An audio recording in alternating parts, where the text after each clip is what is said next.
In this video, we'll look at the chapter 6 retail research, or in other words, importance of market research for understanding the retail consumer behavior.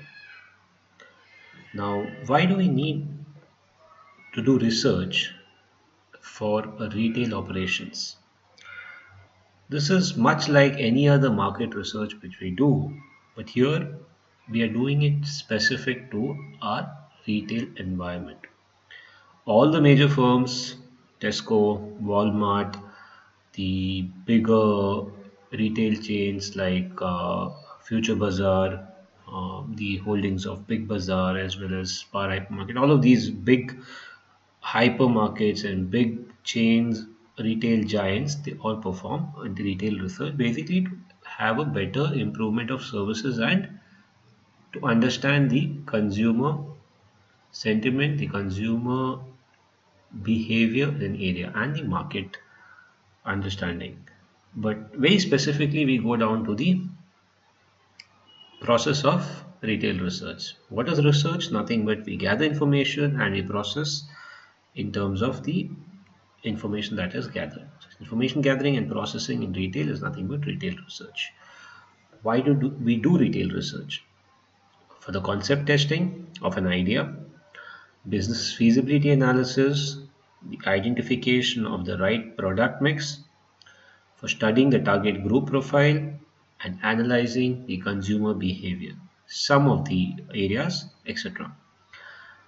Each of these areas, whether it's concept testing, whether we have an idea which we want to put in place, a different retail format, or a different idea within a retail format, we want to come up with a different product idea, we're going to do a research before we do a concept testing. Whether we are going to do a business feasibility analysis, whether this business in this area, in this market, within this consumer segment is going to turn out, is going to be feasible or not, we'll perform a research. We're going to understand what is the right product or the right assortment mix that's going to be profitable to be sold in a particular area. What is the kind of target group that I'm going to, what is the kind of customer group that I'm going to target? And this basically comes into the area of segmentation and targeting. So I've segmented my market and I'm going to target the right uh, segment which I've already chosen for targeting. And what is that target group profile? I need to further understand that target profile. And based on understanding the target profile, who my consumer is, we looked at in one of the chapters when we understood the consumer behavior, we looked at buyer persona, consumer persona, building an entire consumer persona. That is also what is basically studying the target group profile. And then we go into the further specific parameters, we go deeper and we understand the analyze the consumer behavior, very specific fronts which we have looked at earlier also, the subdivisions of parameters under which we try to understand the consumer. The importance of research in retailing, we analyze the retail trade, trying to monitor, analyze the industry trends in retailing, whether it's globally and getting in-depth data on the market share, on the market size, whether we are doing a self-assessment in trying to understand our competitors, and in this process, whether we are doing better than the competitors or we are still lagging behind, what extra do we need to do in order to be the competitors, whether we are trying to improve any of our marketing campaign efforts. And the only way we are able to improve our marketing efforts is we are able to effectively monitor the advertising campaign, and monitoring and trying to find the effectiveness of the advertisement will give you an idea of the overall performance of the company, because the only feedback we get is in terms of sales. But how do you tie it up to the marketing campaign? We do a proper research. It kind of clarifies the product position in the market, the kind of customer feedback that we get about the product, and whether what we are doing is satisfactory or not. So more on the marketing line, the self-assessment line, the entire trade analysis line, and trying to locate new customers. When you're trying to locate new customers, you're talking about new customer segments that we haven't yet targeted, customers who are unaware of the product. Or if we are already targeting certain customer segments, we'll try to improve the products or the services, and we'll try to basically retain an existing customer base. And we'll try to improve products based on new taste, preferences, and whether in terms of improving the satisfaction level or trying to improve services. Whatever we do, we're trying to have some kind of research. Without research, all of these factors would not fall in place. Now, these are just the benefits. We look at further when I again speak of research and research. We look at what are the kind of questions that we are going to ask when we are talking about research, and what the kind of methodologies that we'll use when we talk of research. Understand the concept as to how we do it and why we do it. The different kind of product mix, which I've already mentioned earlier, the right assortment decision. Research provides the profit point of sale data from retail association. These reports facilitate retailers to price goods as per demand in the market. So pricing is also a strategy which we follow based on the research. And we can also look at the competitors' prices, or we're trying to basically get to understand the market prices, or whether we are trying to mark our product holds the value, whether we can price it in accordance to our product's usability and also the market demand.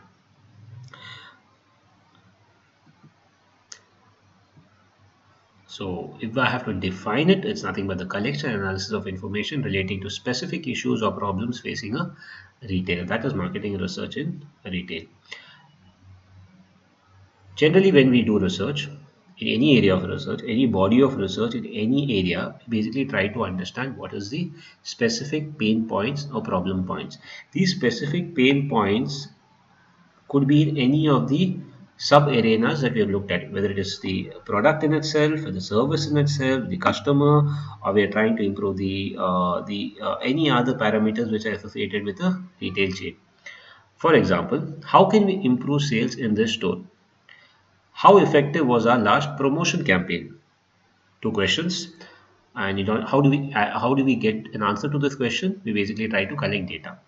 We collect data, we analyze this data, we bring patterns out of this data, useful patterns, useful insights, and these insights, we try to break them down into the findings and the potential decisions that we take out of them in trying to better, basically the questions that we answer is improving sales, and the decisions that we take in coming up with a much more effective campaign in our next promotional effort that we will put in is nothing but is a area of research that we do.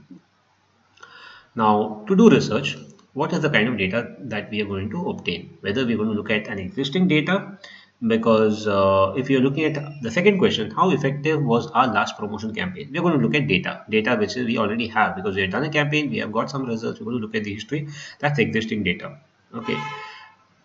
Secondary, whether it's internal or we are getting it from external sources. How can we improve sales in the store? Now, how is a question of a future question, a predictability question, or a question based on how will our future sales performance be, what additional do we need to do, is something we can gather through a primary collection.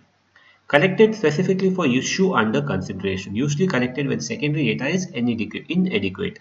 And in this case, if you want to improve sales in the store, it's not just about looking at what is happening right now, what is effective, what is running, what is working, what is not working. Also trying to see what are the areas that we are not aware of, what are the areas that we can try to improve. That's also a primary collection. So we do know about why we are doing research, what are different areas that we can touch upon. We do know that we can have two kinds of data that we can collect. What is the methodology that we will follow? Now, many thoughts that go through a consumer's mind before he even reaches his destination. Okay, look at this example. When I Before I choose to shop, like I'm just going to step out here and I'm going to shop in a particular hypermarket or a supermarket. Uh, which store do I visit? How do I take my decisions? I'm just stepping out and I have to purchase certain items which are there in my in the list. Okay, I have my list ready, my shopping list ready. Where do I go? How and why do I go to that place? I can have multiple reasons. It could be proximity to the store, whether the store is closer to me, and which is the store which I can reach faster. That is the proximity. Availability of goods in the store, whether I'm looking at my shopping list and I know these are the set of goods which were not available in the store which is nearby to me, but I'll have to go a little further to the store which is a little further away from me, but I know all the goods are going to be available there. So why not go to that store? Pricing and cost of the goods. I know the list of items that I have, I'll get better pricing at Big Bazaar as compared to going to More.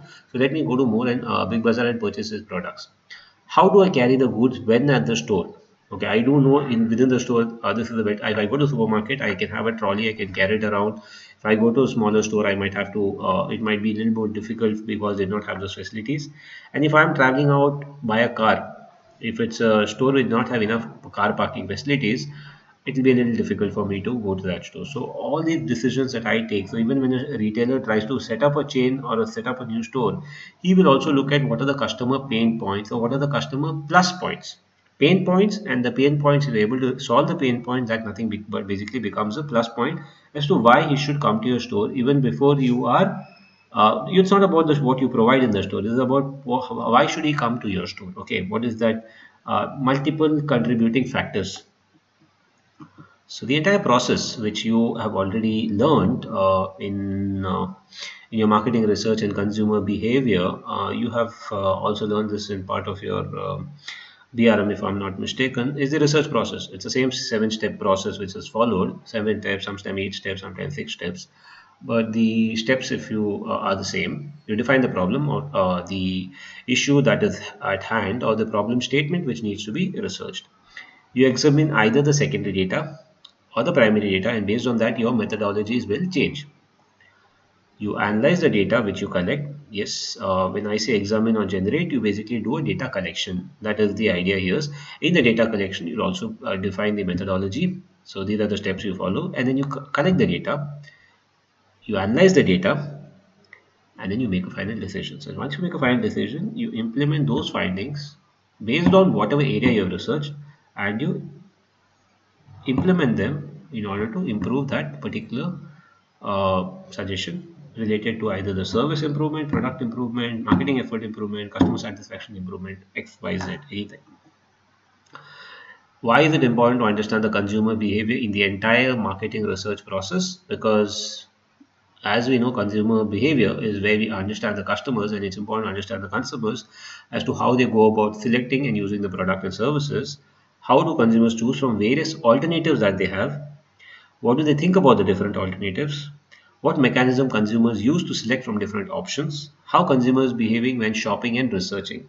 If a particular person chooses a product and puts it into his cart, what are the different options that he chooses? If he chooses product A, what is the other product that goes along with product B, and what is the combinations which are highly purchased?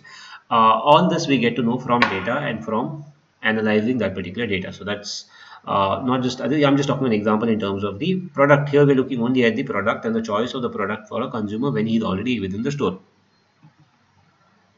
So understanding of some of these aspects, in this case, some of these aspects will enable a company to adapt its marketing campaign, in a bid to increase its influence over the consumer. Now, the consideration when we talk of consumers, we'll also talk of the different personal factors, and here it's very specific. While we're building the buyer persona, we're looking at age, gender, profession, culture, background, etc., etc. And this personal interest also will have an opinion to play in a major part. We may do all of the analysis from a storefront, but a choice, personal choice, is always a choice which is very difficult to ascertain because that varies from person to person.